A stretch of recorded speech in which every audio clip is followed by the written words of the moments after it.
is Reverend Don Lewis coming to you from beautiful Florida. And today I thought we would continue our tour of my library. And as you may have noticed, my library is a bit eclectic. I have a wide range of books, but they're not necessarily always the books you might expect to find in a library of someone like myself. And today we're going to be looking at the fiction section, which is certainly more eclectic than the rest of the library. And the reason for that is I'm not really a big reader of fiction, but when I do read fiction, I like fiction that has very unusual components, things that capture my attention and bring it to interesting places. I like a wide range of genres of fiction, but I'm particularly given to science fiction and horror. And as a genre, I love horror, horror films, horror fiction in general. Not the more modern slasher type of horror, but the traditional horror stories that deal with character, plot, and suspense.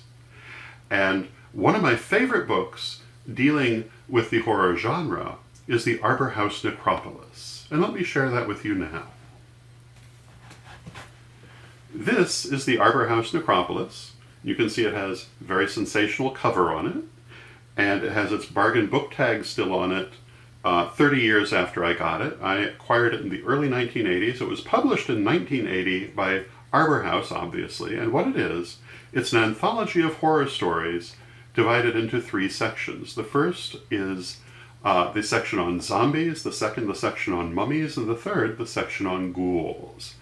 And they're all short stories, very entertaining if you enjoy this genre, and they're from both very famous and less famous authors of the 19th and 20th century. Some of the authors include Edgar Allan Poe, Sir Arthur Conan Doyle, Ray Bradbury, Chelsea Quinn Yarborough, but there are also many authors that you probably would not have heard of, and all of their work is very good.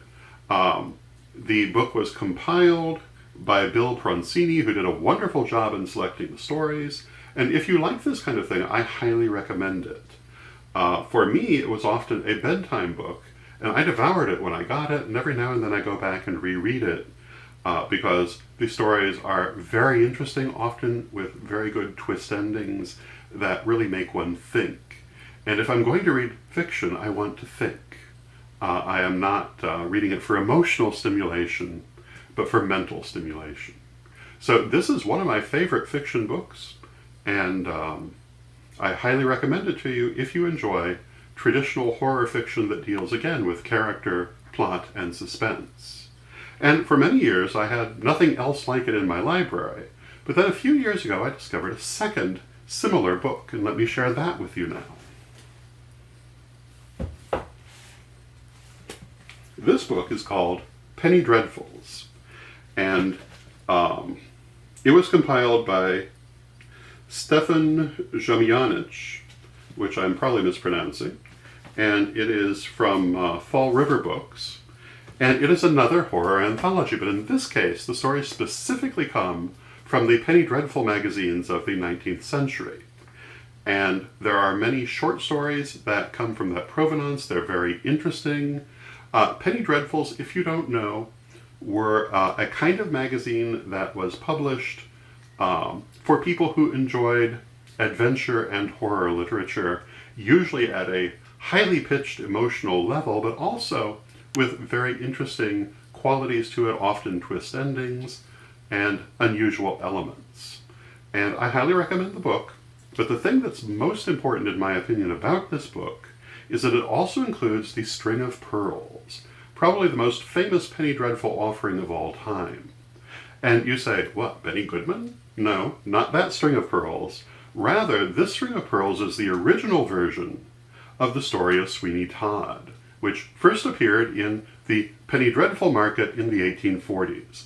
It's set 50 years earlier, in the close of the 18th century, and it's very different from modern versions of Sweeney Todd.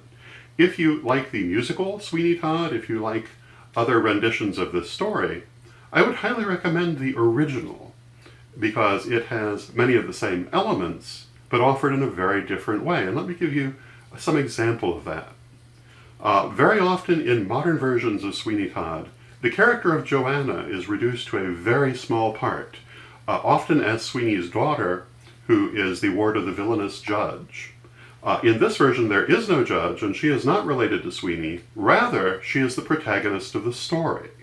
She is brave, heroic, and action-oriented, which are not qualities that you might expect from a female character in a book from the 1840s, but nonetheless, that's what you get. And she is a very interesting character who is not afraid to rush into danger and to risk her life for the things that are important for her. And I think that is a very interesting aspect of this story. The character of Mrs. Lovett in this story, the original story, is also very interesting because she's not at all insane. She is a hard-headed businesswoman who is basically just taking advantage of her situation. A very different version of that character. And the character of Sweeney is also very different, but interesting.